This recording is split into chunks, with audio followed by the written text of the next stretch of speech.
Voilà, donc une petite application de la méthode Liebig, de la mesure d'une molécule organique contenant du carbone, hydrogène et oxygène. Attention qu'il n'est pas obligé d'avoir de l'oxygène. Hein. Bon, on peut mesurer directement le carbone et l'hydrogène. Et ça va être le cas ici. Ça va être le cas ici. Ouais. Ça va être le cas ici.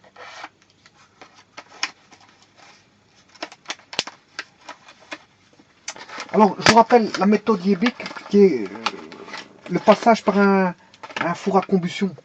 Un four à combustion, on va faire une combustion donc à haute température pour faire une réaction chimique du C avec du O2 pour avoir du CO2.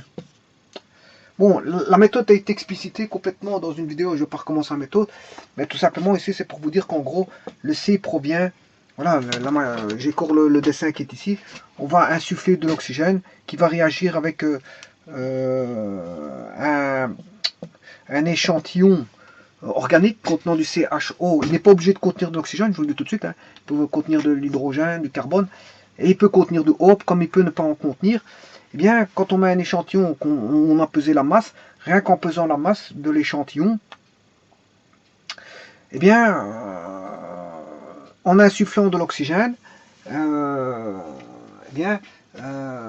insufflant de l'oxygène, mais il y a une réaction du carbone de l'échantillon avec l'oxygène qui va donner du CO2. Ce CO2 va être piégé à ce niveau-ci via de l'hydroxyde de potassium qui va piéger le CO2, donc on pourra mesurer le CO2. Bon, et alors, bon, comme il contient de l'hydrogène va aussi réagir avec l'oxygène. Et cette réaction avec l'oxygène va donner de l'eau. Donc l'hydrogène de l'échantillon va réagir avec de l'eau pour faire de l'H2O. Voilà. Et connaissant le pourcentage de carbone, le pourcentage d'hydrogène, ben pour avoir le pourcentage d'oxygène, vous faites la différence de 100% moins le pourcentage de carbone, moins le pourcentage d'hydrogène, et vous aurez le pourcentage d'oxygène. Attention qu'ici, on ne récupère pas l'oxygène, parce qu'en fait, l'oxygène est rejeté. Il est rejeté à l'extérieur, l'oxygène. Alors, pourquoi? Parce que, en fait, tout simplement, parce que déjà, l'oxygène ici, on le rentre, il est rentré. Il est rentré, je veux dire, pour les besoins de la réaction de combustion, pour faire C plus O2 au travers du four. C plus O2, au travers du four, on va brûler l'échantillon pour faire donner du CO2. Et donc on rentre une certaine quantité et on s'en fout. Et donc l'oxygène provient de l'extérieur, mais provient aussi, voilà, on met un catalyseur à l'oxyde de cuivre qui va permettre bien sûr d'activer la réaction, d'augmenter la vitesse de la réaction. Et donc ce cuivre-là, on n'en a pas besoin, mais il y a des gaz de cuivre. Quand je dis gaz, c'est des gauzes en anglais, hein. Gauze, c'est-à-dire, bon, c'est pour un piège à cuivre, c'est un piège à cuivre, hein, mais qui va laisser passer tout le restant. Il fait qu'un piège à cuivre, rien d'autre. Voilà.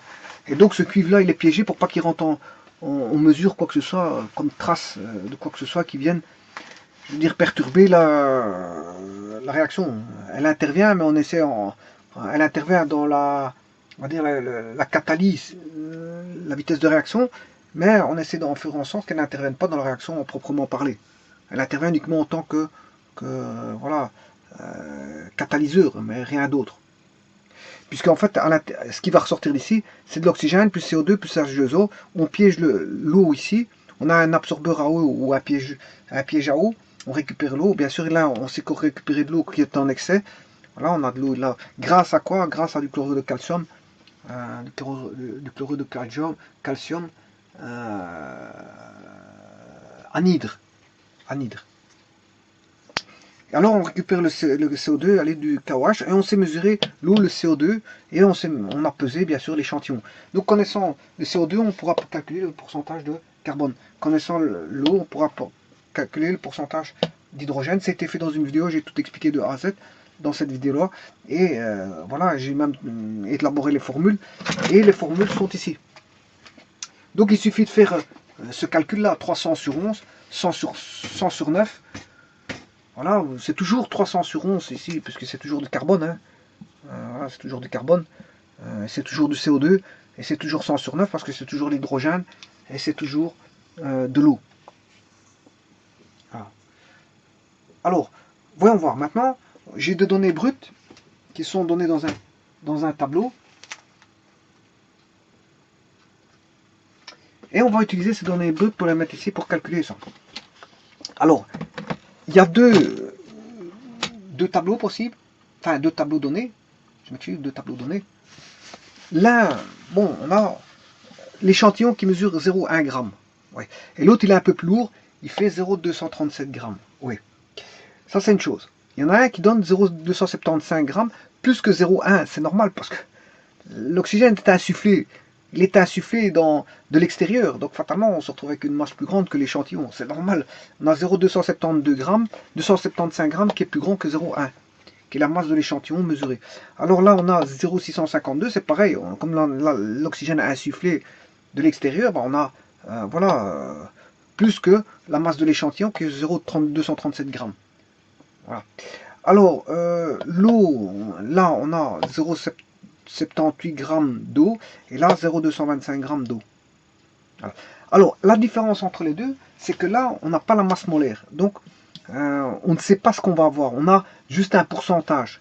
Par contre, là, ayant la masse molaire, 288 qui a été donné par exemple, vous l'avez fait passer au spectrographe, vous avez fait passer l'échantillon ici au spectrographe, et vous avez vu que les ions donnaient une masse molaire de 288. On connaît la masse molaire. Alors que celle-ci, on ne connaît pas la masse molaire. Donc celui-ci, on pourra dire exactement combien d'atomes de carbone, d'hydrogène et d'oxygène on a, connaissant la masse molaire. Par contre, ici, on ne connaîtra pas, on connaîtra juste en pourcentage. En pourcentage. Donc, il y aura une petite différence entre les deux, puisqu'il y en a un, on connaît la masse molaire de la molécule, et l'autre, on ne connaît pas la masse molaire de la molécule. Bon. Alors, pour ça, on va calculer tout ça. 0,1, c'est la masse de l'échantillon. Je vais calculer le premier. Masse de l'échantillon, il fait 0,1. Masse de l'échantillon, il fait 0,1. On va remplacer par 0,1. La masse de CO2,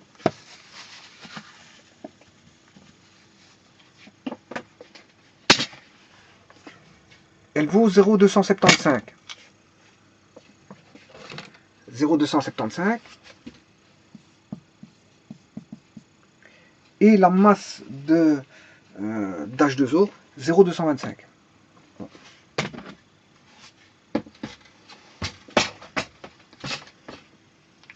Voyons voir.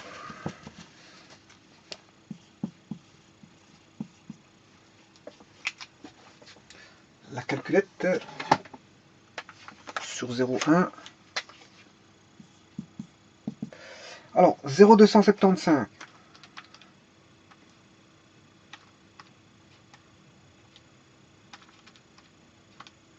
Divisé par 0,1 fois 300 divisé par 11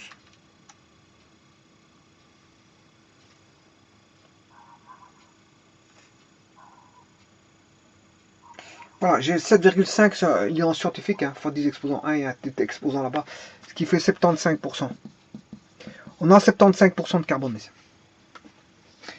Alors, je vais faire le second, 0,225, 0,225 divisé par 0,1 fois 100 divisé par 9, on a 2,5 fois 10 exposant 1 est en nombre scientifique, ce qui fait 25%. Donc, ce qui veut dire qu'on a déjà 100% ici. Voilà, on n'a pas, ici, on a 100% moins 100%, on a 0% d'oxygène. Voilà un cas de figure, on mesure du carbone et de l'hydrogène sans oxygène. La molécule ne contient pas d'oxygène. Donc la personne a mis un hydrocarbure, si vous voulez. Elle a mis un hydrocarbure. Il y a spécifiquement du carbone et de l'hydrogène. Donc on a un hydrocarbure. Alors, ce qui veut dire quoi? Là, c'est en pourcent. Ça veut dire que j'ai... tout d'abord, je vais le mettre en tableau. Hein. Après, je vais vous dire qu'est-ce que ça sera comme molécule. Donc, j'ai le carbone et l'hydrogène. Le carbone, donc, il y a 75% de carbone. il y a 25% de carbone, d'hydrogène, je m'excuse. La masse, on a dit que c'était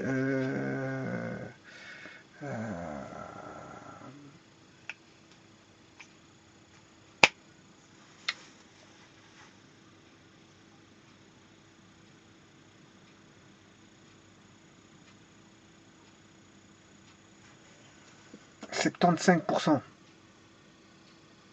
de carbone.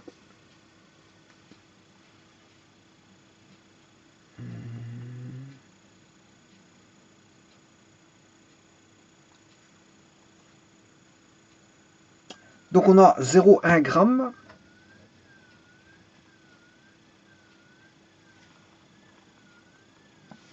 Je vais faire 0,1 pour l'échantillon.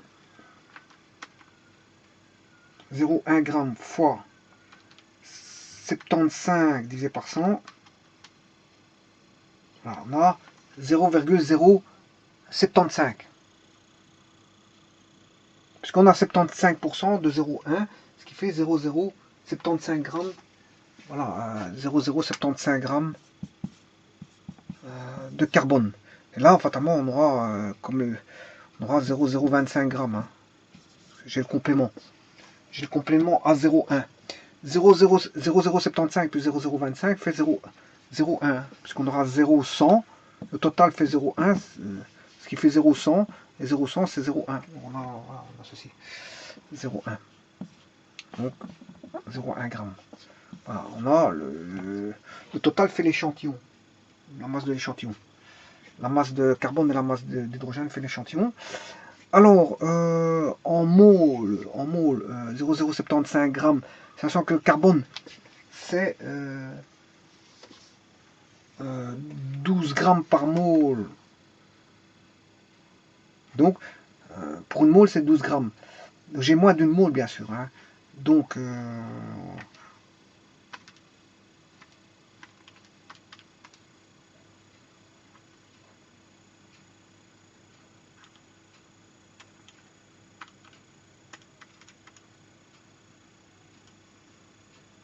voilà. Il suffit de faire 0,075 divisé par 12. 0,075, parce que c'est une règle de 3. Hein. 0,075 grammes.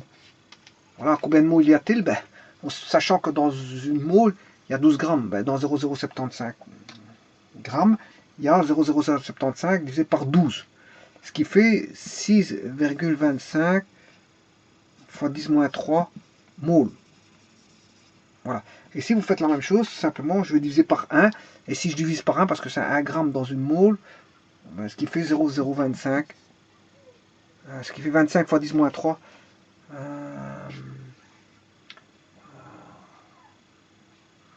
25 fois 10-3 moles.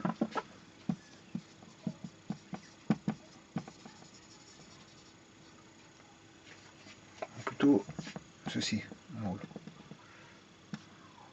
C'est l'unité. Hein. J'ai mis l'unité quantité de matière qui est mol, MOL. Alors, ce qui veut dire qu'on a environ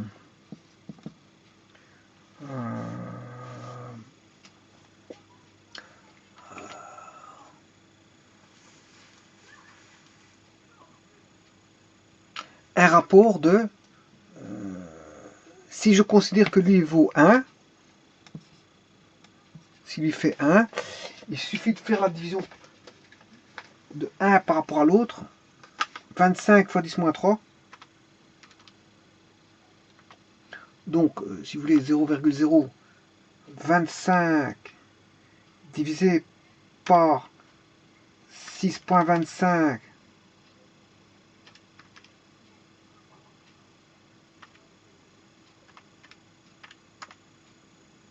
voilà, le rapport est de 25 à 6,25. 25 à 6,25, ben, il est environ 4. Si je considère que lui fait 1, ben lui ça fait 4. Voilà. Donc qu'est-ce que ça veut dire? Ça veut dire que la molécule ici, ben, j'ai un carbone pour 4 hydrogènes. J'ai un carbone pour 4 hydrogènes. J'ai un carbone pour 4 hydrogènes. Mais si j'avais 2 carbone, j'aurais 8 hydrogènes. Si j'aurais 3 carbones, j'ai 12 hydrogènes. Et ainsi de suite. Donc on ne sait pas quelle est la molécule. Pourquoi on ne sait pas? Parce qu'on ne connaît pas la masse molaire. C'est pour ça que je vous disais, la masse molaire est inconnue. Je ne sais pas dire si c'est du C2H8, voilà, ou C2H8,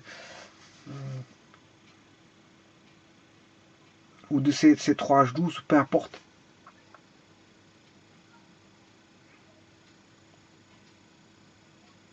On ne sait pas dire parce qu'on ne connaît pas la masse molaire.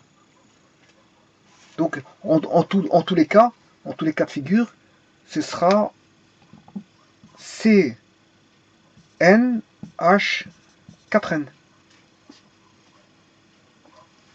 Voilà, dans tous les cas de figure, ce sera CNH4N.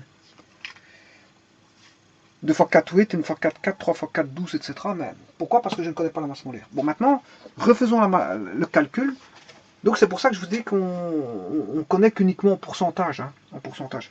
Maintenant, refaisons le calcul pour celui qu'on connaît la masse molaire. Je vous dis tout de suite, c'est l'estriol. Hein.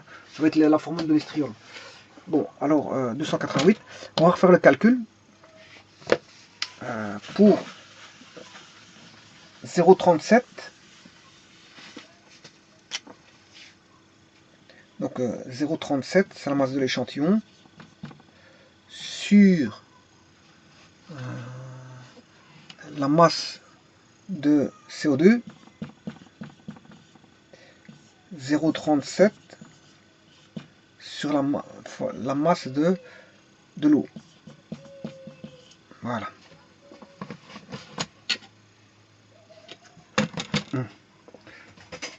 Alors, je crois que j'ai effacé mes formules. C'est pas un problème. Bon, ma formule, il faut faire fois 100, fois 100, fois. Là, comme c'est l'eau, donc l'eau, il y avait au départ, il fallait calculer 2 sur 18. Pourquoi 2? Parce que c'est du H2. Hein. Pour avoir de l'hydrogène, on a dans la réaction, c'est H2 qui donne de l'H2O. Hein. Donc fatalement, c'est par rapport à l'H2. Donc, et 18, c'est la masse de l'eau. Voilà. Alors qu'ici, c'est la masse du CO2 qui est 44 et la masse du carbone qui est 12 sur 44. Voilà. Parce que je n'ai plus les formules ici. Donc j'ai simplifié, hein, 12 et 44 et 1 et 2 et 18. 1 neuvième fois 100, ça fait 100 neuvième. Et voilà, ici, je peux simplifier aussi. Bon, enfin bref, je peux calculer comme ceci. On va calculer combien ça fait.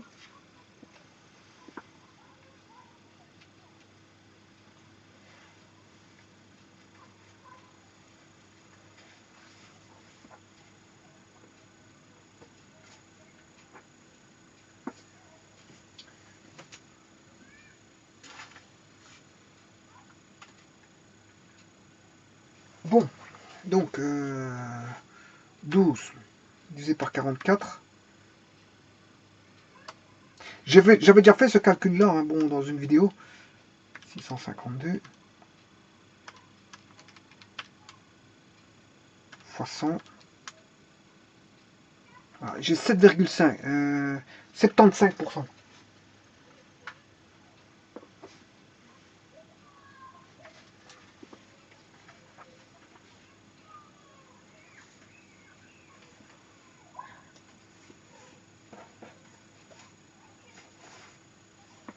Voilà, j'ai 75% au calcul. Voilà, je viens de calculer. Donc ça, c'est 75%. 75% c'est le pourcentage de carbone. Bon, faisons l'autre. On avait déjà trouvé ça, 75 de carbone pour voilà, ces valeurs-là. Bon, bah pour l'instant, on a 75% de carbone aussi. Bon, mais maintenant, voyons voir l'oxygène. 2 divisé par 18 fois 100 fois 0,178 divisé par 0,237. Voilà, j'ai 8,34% d'hydrogène. 8,34. Voilà. Donc là, maintenant, ça veut dire que j'ai de l'oxygène. Hein. J'aurai un pourcentage d'oxygène. Et le pourcentage d'oxygène, je vais faire 100%, moins 75%, plus 8,34. Voilà. 100, moins 75, moins 8,34. Voilà, ce qui fait 16. Voilà, j'ai 16,6%. 16,6%. Donc 16,6% d'oxygène.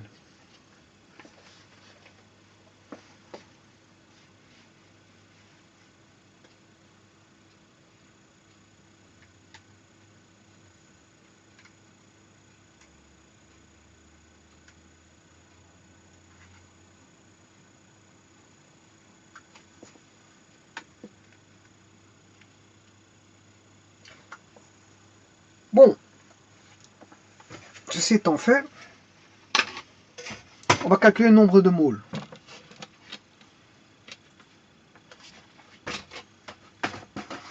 Comme on l'a fait ici, hein, c'est ce qu'on a fait tout à l'heure. Calculer le nombre de moles.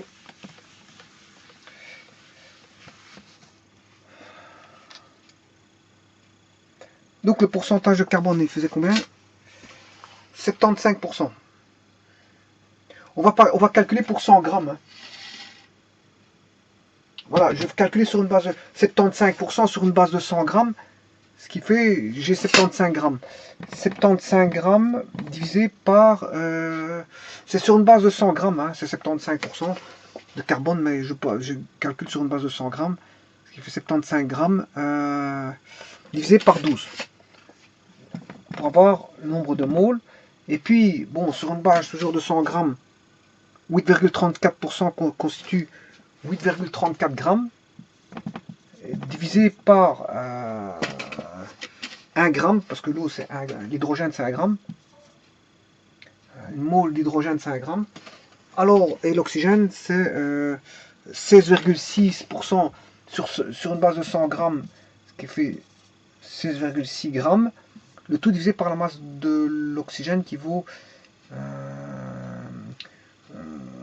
12, qui vaut 16.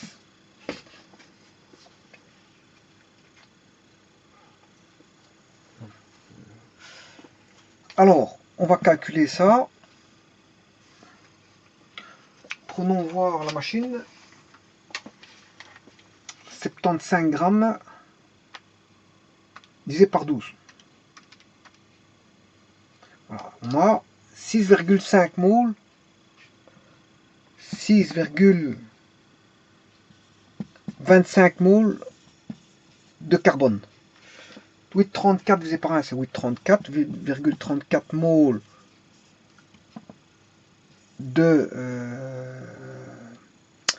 d'hydrogène. Et C6 divisé par 16, 1,03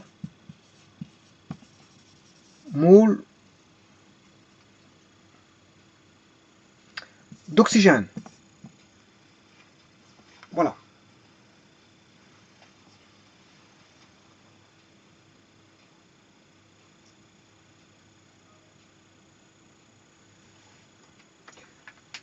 Bon, ce qui correspond environ, en gros, à 6, je peux dire que c'est environ 6, c'est environ 8, et c'est environ 1.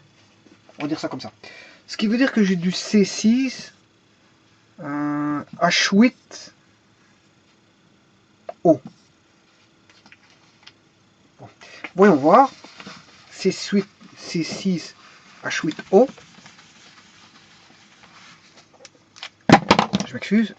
C6, H8O. Ça, c'est une masse moléculaire de combien? Une masse moléculaire de 6 fois 12 plus 8 fois 1 plus 1 fois 16. Bon, calculons ceci. 6 fois 12 plus 8 plus 16, ce qui fait 96.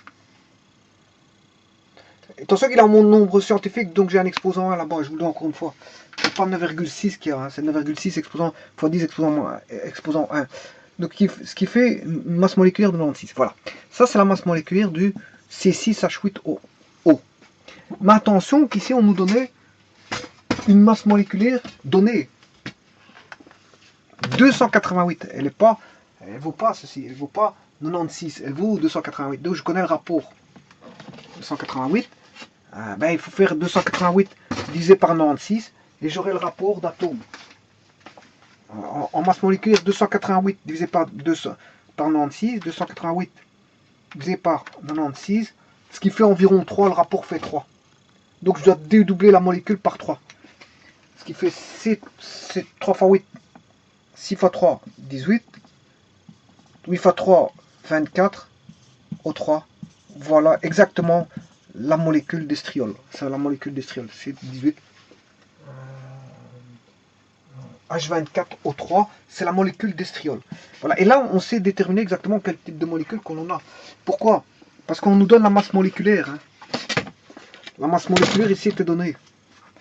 Voilà, donc en fait, ici, pour celui-là, les premiers échantillons ici, qu'est-ce que j'ai? Pour les premiers échantillons ici, ben, je ne sais déterminer que la formule fait CnH4n, sans plus. Parce que tout ce qu'on sait, c'est qu'il y a voilà, c'est donné en pourcentage. On connaît que les pourcentages de carbone et d'hydrogène. Ici, il n'y avait pas d'oxygène. Hein. Bon, il n'y avait pas d'oxygène pour le CnH4n. Donc, on ne sait pas déterminer exactement ce que ça vaut. Par contre, ici, du fait qu'on a la masse moléculaire, on sait déterminer aussi bien le pourcentage que le nombre d'atomes constituant la molécule, puisqu'on connaît la masse molaire. Donc ici, on a C8H24O3. C'était 6 fois 3. 6 fois 3, ça fait 18, hein, je m'excuse. On avait C6, 6 fois 3, 18. H8, 8 fois 3, 24. Et O, 1 fois 3, 3. On a ceci. Donc, vous voyez que quand on connaît la masse molaire, donc, ce qui veut dire quoi? Ça veut dire quoi? Ça veut dire que ici, on n'a qu'un procédé. On n'a qu'un procédé ici, hein, on fonctionne avec uniquement le four Liebig. Le four Liebig. Donc là, on connaît les pourcentages avec le four Liebig. Par contre, maintenant, si vous voulez la molécule exactement, mais il faut le four Liebig qui va déterminer le pourcentage de carbone, d'hydrogène et d'oxygène. Mais après, il faut passer par comment est-ce qu'on appelle ça? Après ou avant, vous pouvez le faire avant, hein, par un spectrographe de masse pour mesurer la masse molaire la masse molaire du composant. Et si vous avez la masse molaire via un spectrographe, donc là il y a deux méthodes. Pour connaître la molécule exactement, il y a deux méthodes, si vous voulez, deux méthodes. Alors que pour ceci, si vous voulez en pourcentage, uniquement, ben, il n'y a qu'une méthode. C'est la méthode du four à combustion, méthode de Liebig. Là, vous passez par un... Par contre, pour les deux méthodes, vous avez la four à combustion, méthode de Liebig. Et en plus de ça, vous avez la mesure au spectrographe de masse, soit avant ou après la méthode de Liebig, peu importe. Ça, c'est lors des opérations, c'est pas... Je veux dire, il n'y a pas une opération qui est prioritaire. Si vous mesurez la molécule avant ou après, il n'y a pas de priorité. Je veux dire, que vous passez avant ou après par le four de Liebig, ça n'a... Bon, je veux dire, il n'y a pas d'autre priorité. Du moment que vous avez les résultats, c'est le principal. À ce moment-là, vous pouvez connaître la molécule, mais en tout cas, il faut les deux méthodes, que l'une vienne avant l'autre ou pas, on s'en fout. Par contre, celle-ci, bon, CnH4n, on ne connaît pas. On a juste les pourcentages. On sait bien qu'on a 4 fois plus d'hydrogène que de carbone et qu'on n'a pas d'oxygène. Ici, dans ce cas-ci, on n'a pas d'oxygène. Voilà, donc ici, on a un hydrocarbure. Voilà. Possible d'avoir un hydrocarbure. Hein. Voilà.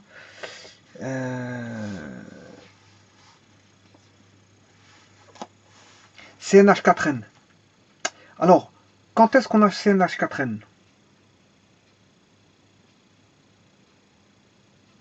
Enfin bref, peut avoir C2H8. Hein. Bon, on peut avoir aussi bien des alcanes que des alcènes ici. Hein. Bon, voilà, si je prends Cn, si n vaut 1, on a C1H4, c'est un alcane. C'est un alcane, puisqu'il s'agit du méthane. Alors,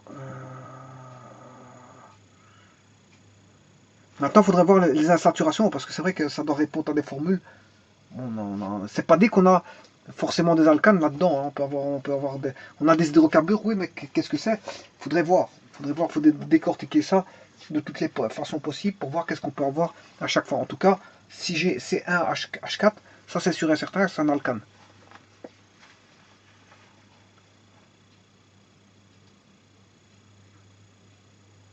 Bon, C2H8. C2H8, c'est pas possible. Hein. On va voir ça tout de suite. C2H8. On va regarder si c'est possible. J'ai 2 carbone et 8 hydrogènes. Or, ça c'est pas possible ça. Pour un hydrocarbure, c'est pas possible. C2H8,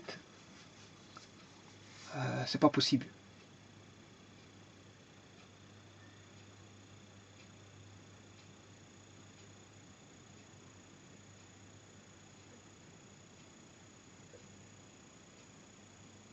Bon, mais ce qu'on peut dire, ça peut être du C2H8, oui, mais ça veut dire qu'il contient autre chose. Il contient autre chose. Hein. On peut avoir du C2H8, mais ça veut dire qu'il contient autre chose que du carbone et de l'hydrogène. Bon, et l'oxygène, il n'en a pas, c'est sûr et certain. L'oxygène, il n'en a pas. Mais ça veut dire que les hydrogènes sont portés par des autres éléments. Des autres éléments, voilà. Mais en tout cas, un hydrocarbure C2H8, c'est pas possible. Parce que la saturation du carbone, c'est maximum. Il est déjà lié. Si on a des simples insaturations, mais voilà, un simple insaturation, ils sont. Enfin, je m'excuse, s'il y a des liaisons simples, sigma partout, mais ça veut dire que tout est saturé. Ça veut dire qu'ils ont. La tétravalence est assurée. On a chaque fois une liaison carbone-carbone parce qu'il y a 2 carbones, mais ça voudrait dire qu'on a 3 hydrogènes ici, 3, ce qui fait 6 hydrogènes. Donc on n'a pas plus que 6 hydrogènes. Voilà pour un alcane, effectivement, parce que l'alcane c'est NCN H2N plus 2. Bon, si N vaut 1, 2, ce qui fait 2 fois 2, 4 plus 2, 6. On peut aller que jusque 6 hydrogènes, c'est le cas ici. C'est un éthane. C'est un éthane. Voilà. Donc, ce qui veut dire que c'est H8, mais il contient des autres choses que voilà, d'autres choses que de l'hydrogène. En tout cas, le Fourier-Big va mesurer que le carbone, hydrogène, oxygène. S'il contient autre chose, ben, voilà, c'est que l'hydrogène est relié avec autre chose. L'hydrogène ici est relié avec quelque chose d'autre. Parce que c'est pas possible d'avoir un hydrocarbure ici. Parce que l'hydrocarbure, il est saturé avec 6 hydrogènes pour les alcanes. Donc on n'a pas. Voilà, ça veut dire qu'il y a quelque chose d'autre qui n'est pas du carbone, qui n'est pas de l'hydrogène et qui n'est pas de l'oxygène. Voilà, parce que lui, il mesure le carbone, l'hydrogène, l'oxygène. Donc s'il mesure des hydrogènes en trop, par rapport aux saturations, ça veut dire qu'il est relié à d'autres éléments qui ne sont pas repris ici. Voilà. Mais que le Fourier-Big ne va pas mesurer. Hein. Il ne va pas mesurer ces éléments qui sont reliés au CHO. Lui, il ne mesure que le CHO, mais il peut avoir des autres éléments reliés au CHO. Donc, si vous mettez, par exemple, un acide aminé, mais lui, il pourra mesurer le CHO dans l'acide aminé. Mais il ne pourra pas mesurer l'azote. Il ne pourra pas mesurer l'azote de l'acide aminé. Voilà, parce que l'acide aminé, c'est un acide, hein, c'est HOOH, voilà, plus une amine. Bon, donc lui, il ne mesure pas voilà, l'azote. L'azote, il ne le mesure pas. Mais il va mesurer la quantité de carbone, hydrogène, oxygène de l'acide aminé. Voilà. Donc on sait déterminer pour un acide aminé ici le nombre de carbone, hydrogène et d'oxygène de l'acide aminé.